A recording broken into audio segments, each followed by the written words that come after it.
I'm Jax, and today we're going to take a look at the next question in our New Year, New Way series. Do you have a way to shield yourself from the negative effects of others? Well, I think it's going to be story time here on the Common Guru, for I have a story that happened when my boys were younger that probably illustrates this philosophy the best. My boys and I, through some very interesting choices of mine, ended up being in a trailer park in a rough area of the town that I used to live in. Now, I wouldn't equate this to some of the very difficult places like Harlem or the darker places of the country, but in the city that I was from, this was the rough area of town, and actually it was considered the hood. One time I was at work and they were talking about this area of town and how awful it was and how the area was just, you wouldn't drive in there, and that people from that area were very rough and there was a lot of crime in that area and who could possibly live there, etc., etc., etc. And I let them go on and let them talk, and next thing you know, I'm like raising my hand. I live there, and they were flabbergasted and of course embarrassed, because you know how that works when you're talking about something and all of a sudden one of the people that you're talking about is standing right there. Well, this was the area of town that I lived in. In fact, it was considered so unsafe that we had police patrol continuously, and I always told people that it was a great place to live in, because if you were talking to someone on 911, you would have the police show up very shortly while you were still on the phone. And that actually happened to me. So my boys and I lived in a trailer park and we lived in this industrial area town. And on one end was a truck stop where women of the night would frequent. And some of these women, my heart just broke over them, because they honestly looked like they were rode hard and put away wet. They either were delirious who they were, and they were scantily dressed. And this town was in a part of the country that had really cold winters, and sometimes it got really cool unexpectedly, and these women were still expected to do their job. And it was funny because my boys were little, and I'm like, well, how do I explain prostitutes to my kids? And so I would just tell them that they were waiting for a ride, and luckily they never asked me if I wanted to give them a ride, because that would have been a little bit more complicated. But needless to say, the area that we lived in was rough. On the other side of our house was a crack house, a cocaine crack house, and we had some interesting characters coming in and out of that establishment. So my boys and I went visiting to a friend's place on the other side of town, and we were there later than expected, and I wanted to get my boys home to get to bed, because they were not that much. They were probably what, 6 and 8, I guess, roughly. So we're staying at my friend's place, and I finally get us out of there because my friend had these awesome video games which my boys did not have, and they did not want to leave. So we finally got to the part where we were leaving, and my friend's brother came up, and he's like, "Hey, how are you? Chat, chat, chat." And I'm like, "Go, go, go," because I just want to get home. But we were delayed about 45 minutes.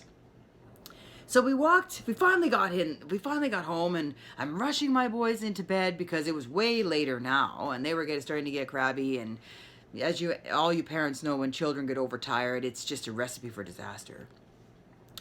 So we get into the trailer, and I'm shooing my kids to the back of the trailer to where their room was. And my youngest one, has eyes of a hawk and a very inquisitive character, goes, "Mommy, who is that guy in the living room?"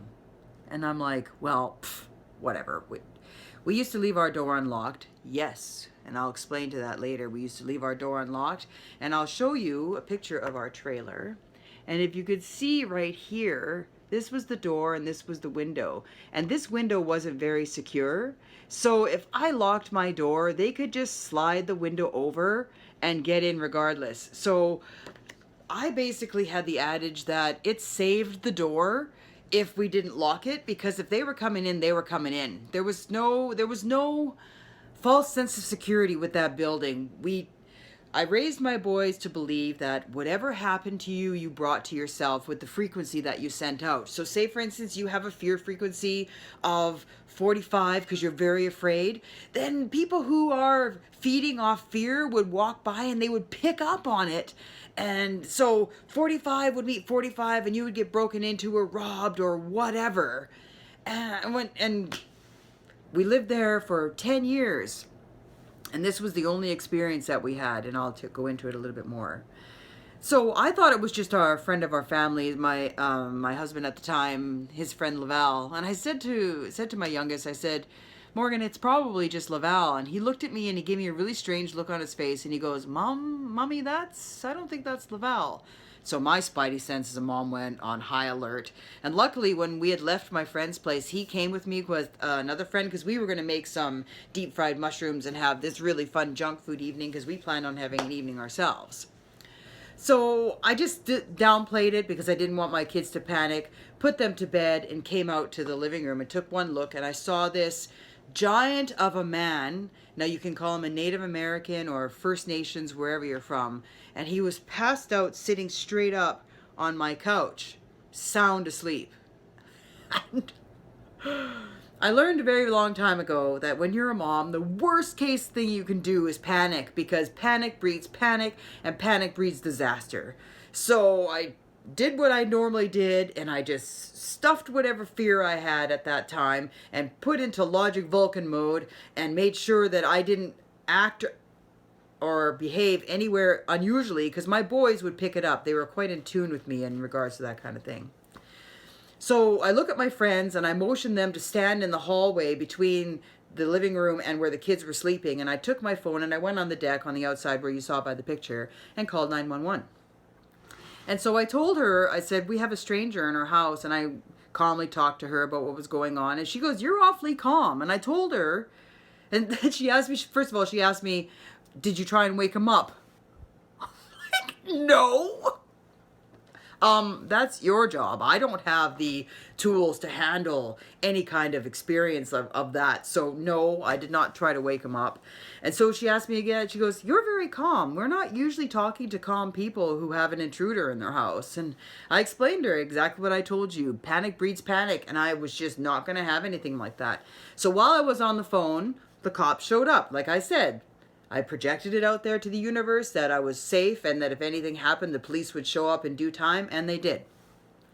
So they escorted the man up and out of the house and into the car, and one of the officers came to talk to me afterwards.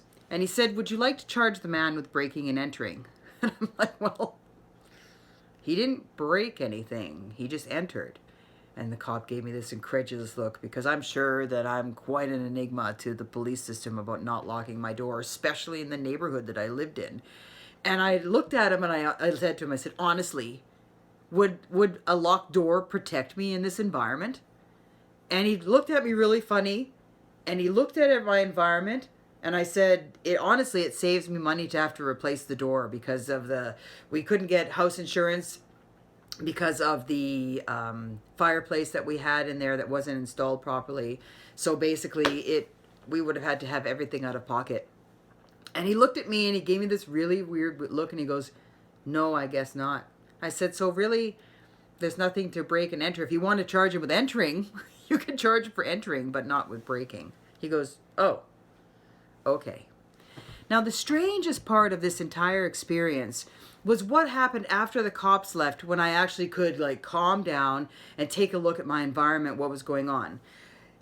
If you could see on the picture, there was a window inside the door. But because the door opened up funny, we switched it around so the screws were actually on the outside of the door, so you could have taken a screwdriver and undid the window and entered into our property as well, or just undid the door. That's why a lock was not safe in any way, shape, or form. But right within sight of the window from the deck, I had placed a jar of money. Now, if you've seen Canadian money, it's pretty bright and you can see it. It has a whole bunch of different colors. There was at least $200 in that jar sitting on the dishwasher right in front of the door, but he never touched that. So in order to get into the house, into the living room, you had to turn to the right and go in front of the TV, because the TV was right there. And because of the floor plan of our house, our fridge was in the living room. long story. Anyway. And so he walked by the TV to get to the fridge. But on his way there, we had, at one time, our peanut butter came in these glass jars that were shaped as a bear. And we cut out the top and made a piggy bank out of it. So Morgan was given a whole bunch of pennies for doing a job. And so that was there. There was about, what, 45, 50 bucks worth of pennies in there. And he didn't touch that either. So he goes into the fridge, opens the fridge door, and the drawer for the bottom of the crisper, like none of the food that was in the fridge was touched other than the crisper. And you pull it out, and he pulled out a bag, and in the middle of the floor, he must have picked it up, looked at it, dropped the bag, and passed out. But the weirdest part, what was in the bag, and it was cauliflower. And I don't know if this is like a kryptonite to people who are intoxicated intruders or whatever, but that knocked him out. And so later, when I saw that, it registered in my mind what the policeman said, that he had a bunch of all these wallets on his person, and he had some knives on him too for weapons. But whatever was in my house, and I believe that was the frequency, that he was able to get in, but he wasn't able to do any harm. We were absolutely safe, despite how negative and how fearful the situation could have been. We got through it completely unscathed. So my philosophy that the only bad that comes to you is the bad that you believe in was validated and confirmed. I have other stories that happen in regards to my not leaving my door or car unlocked, but we will get to those at another time. But when it says you have a way to shield yourself from the negative effects of others, you sure do, and that's the way you think. If you are afraid, you breed fear, and it's almost like people, like they walk by and they pick up on it. So then they're like, oh, what are you afraid of? What are you hiding? And you get targeted because I'm telling you, we had things happen around our trailer all the time, and we were never hit or affected in a negative way, and that was for 10 years. So I hope this was able to help you understand how to shield yourself from negative effects. Thanks for watching, everyone, and if you want some new and exciting ways to connect with the Common Guru, you can check down in our description box, and don't forget to subscribe. Have a great day. Bye.